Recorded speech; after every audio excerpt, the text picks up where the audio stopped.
Welcome to another episode of Beverly 01915. On this episode, we take a look back at the Halloween festivities that took place on campus and also what's going to be happening in the next few weeks. Our first segment takes a look at Dr. Wylie's ghost stories.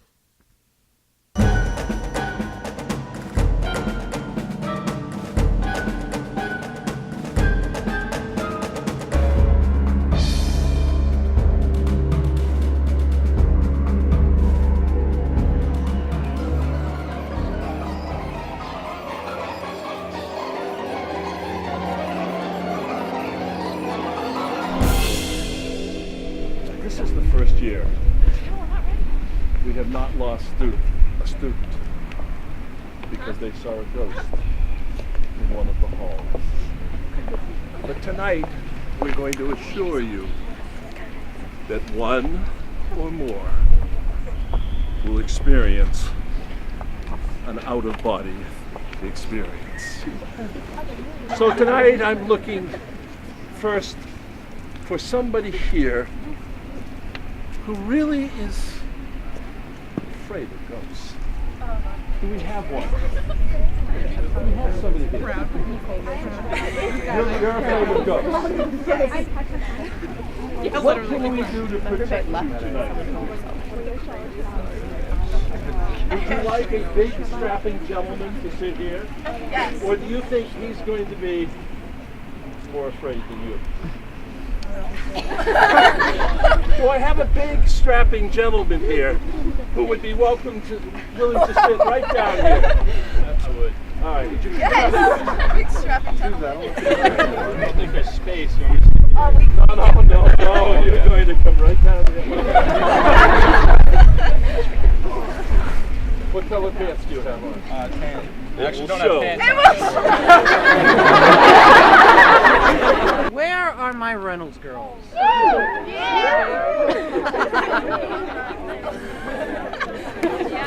Ah, yes. Now, can anyone... Oh, I'm right here. You're right there. Okay, good. Oh, sorry. I'm glad. You're right there. And I'm here. We're all together.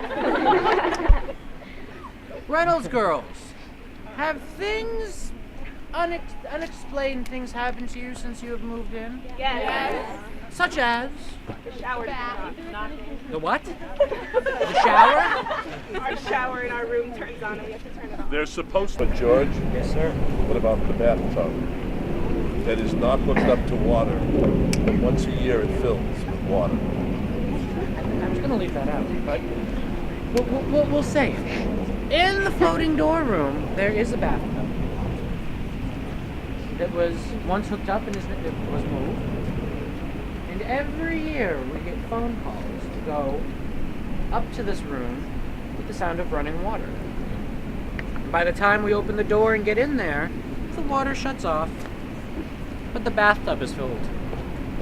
We thought it was leaks. Oh no. It was not leaks. The superstition is if you touch it, bad things will happen. Anybody with a name beginning with J is criminal on Halloween. So we urge you, if you're concerned, you can move into some other residence hall in hopes that there's no ghost waiting for you there. I wouldn't be too sure, though. Where else have you seen a ghost, my friend? Does anyone live in Winthrop? Yeah. Winthrop is chock full of them. Actually, just one. She's pretty big. Winthrop was another one of these homes, and Winthrop was owned by a famous sea cat. And his wife lived there. Particular voyage, his wife had such a bad premonition that something was going to happen, and she begged him, please don't go, please don't go. And he goes, my darling, I love you, I will return to you. They set out to sea, sail went up. She kept an eye on the horizon until his ship was no longer seen. Days went by, weeks went by, months went by, and years went by. But every day she would stand on the beach, looking for his ship. Finally, a few years went by, and she gave up hope. And if you ever look at Winthrop, you will see up at the top from the roof what they call a widow's block, which is a glass encased room. Well, she took her life there. And she left a note saying, "I will always love you. I will always be with you." She never left the building either. She's waiting for his return still. She's known as the Blue Lady. And they say, late at night, if you walk the hallways of Winthrop, you may see a lady dressed in a nightgown. And she's resonating blue light. You'll hear a gunshot. And that means Hannibal Lecter is here. And we do everything we can to prevent it from happening. All of a sudden, it is... My God. Good evening, Richard. I hate to tell you this, but I'm back again. And you picked the perfect evening for this. I did want to tell you, Richard, that it's 20 of 9 at night. You need to take the sunglasses off. And I also wanted to mention to George, I thought it was past his bedtime. I'll come down and join you in a minute, Richard, because I know you've hidden away Special Agent Clarice Starling. I do believe she is someplace here. Yes, she is. Or she might be. Don't be nervous because the light's on you. How are you, Clarice? Excellent. And how are things in Bethesda? Excellent. But I did want to tell you, Richard, that I want my room back. Here. He's here to protect the young lady. No, Richard. That's Special Agent Will Grimm. He's put me away. Don't you recognize him? You need to tell him I'm out now. You may need this. I mean, I tried to throw him in the pond.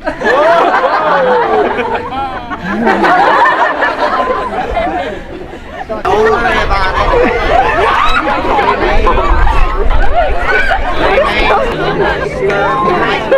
Ladies, quiet. Quiet. Oh, there he is now. There he is. It's the X-Star. He hates the color blue. Connor, you're doing well.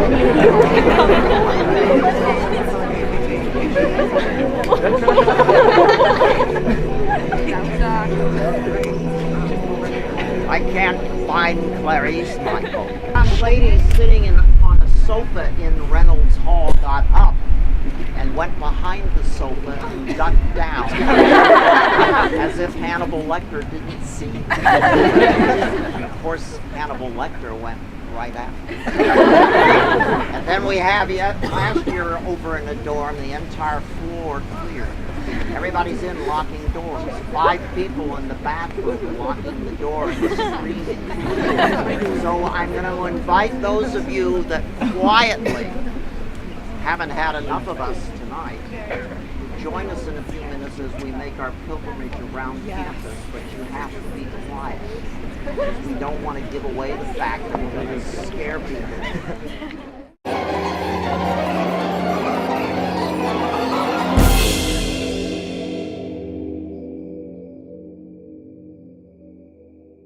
If you didn't go this year, make sure you go next year to Dr. Wylie's Ghost Stories. Endicott also hosted the annual Safe Trick or Treat here on campus. Let's take a look. I'm here at the 24th Annual Safe Trick or Treat at Endicott College, which is a free trick-or-treating event for children in the greater Beverly area. The Safe Trick or Treat began in the field house with a half-an-hour kickoff party. Children were encouraged to bring a canned food in exchange for a special prize. The canned goods were used to support the college's Halloween for the Hungry food drive. Sports teams and other on-campus clubs organized games, crafts, and other fun activities for the kids to participate in before they went out to collect their candy. These included picture frame making, cookie making, bowling, a donut eating contest, and there was also free food and coffee for the parents. I talked to a few Endicott students who had volunteered their time to help with the Safe trick-or-treat inside the dorms. Why did you volunteer to participate in this event? Well, I love Halloween and I love kids, and it's really fun to have the kids come in because it's really different from the everyday lifestyle of a college student. So, yeah. Now, all these traditions started somewhere.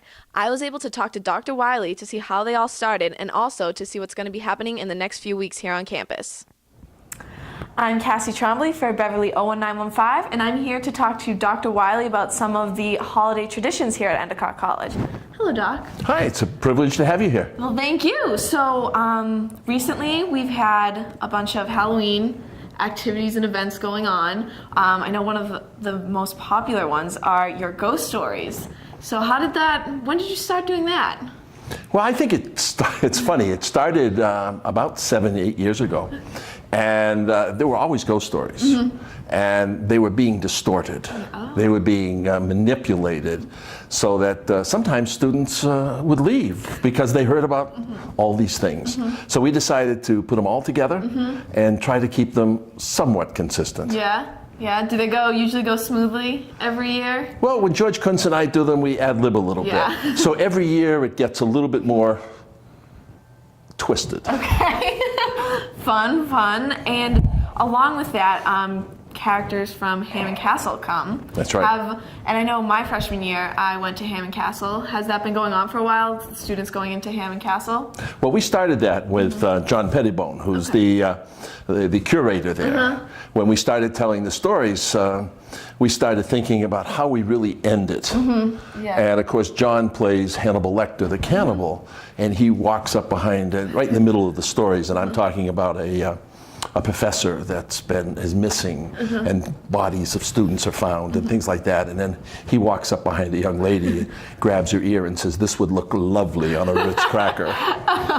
Oh man. And so the students from then on, they go to, have you been to Hammond Castle? Have you done the I've done it most years. The last couple of years I haven't, but it's a great experience. It is. It's very scary. I have done it, but it's a great time. Well, the man that built Hammond Castle also invented the remote control. Really? So you have a reason to go to Hammond Castle. Yes, you do. Because now you don't need to get out of your couch or bed to change your channel because of him.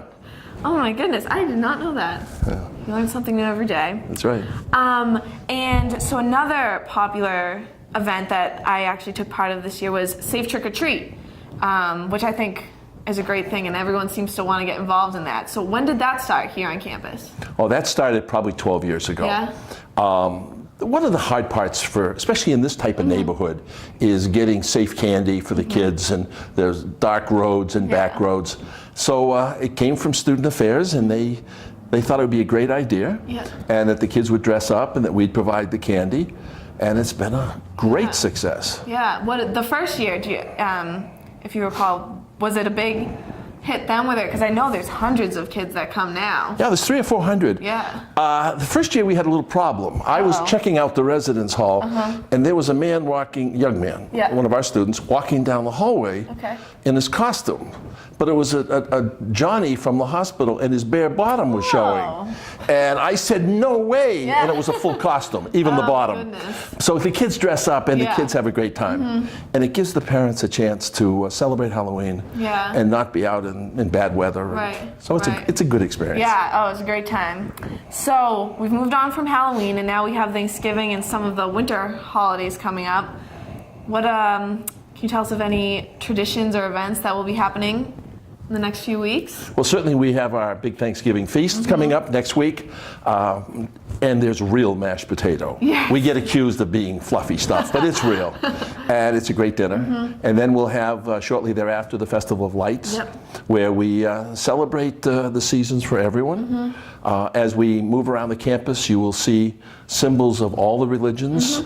It's not just the Christian faith and Christmas, but we want to represent and recognize everyone. So that will be going on. And then we have our big community open house, which is open for the neighbors. And we'll have 400 or 500 in the Arts Center, and the chorus sings, and we bring all those people in. And it's a joyous time. It's a time to appreciate what we have. Now, I recall last year, there were carolers at the Callahan at the dining hall one. Yes. one evening. Is that going to be happening I again? think they're going to be back, yes. Oh, that was great. They were fun. The costumes were great, weren't Oh, they? they were awesome. They were Yeah. full out and came to each table and was singing, and I was like, this is great. Did you sing with them? No, I mean in my head, kind of, but That's about the only place I can sing. but it was a great time. It was a great time. Everyone enjoyed that. So That's great. Then we got to get ready for the winter, where we're going to have all these saucers and everything else, so you guys can sled around the Yes, campus and do things. student activities, don't they? Do they rent out? We loan them out. Loan them out. Yes. And the dangerous part is they come by in here at College Hall and they go down the sidewalks yeah. out onto Hale Street and try to dodge cars. Safe. So we try to have it safe. Yeah. Well, thank you for your time. It's my privilege. And I'm very excited for all these events. So Well, I think all the kids should also bring their ice skates. Yeah. Because we're going to clear the ponds and we'll have hockey out there, skating, and we're great. going to start this year broom hockey. really, Where you're out there with sneakers and that's helmets gonna and be a big elbow hit. pads. Yeah, That's it'll be gonna fun a for big everybody. hit. I'm looking forward to that. Yeah, we got to get outside, the big bonfires. Yes, yeah. Well, thank you again. Thank you. Appreciate And it. I'm Cassie Trombley, and you're watching Beverly 01915. That's all for this episode. Make sure to attend all of Endicott's holiday events. For Beverly 01915, I'm Cassie Trombley.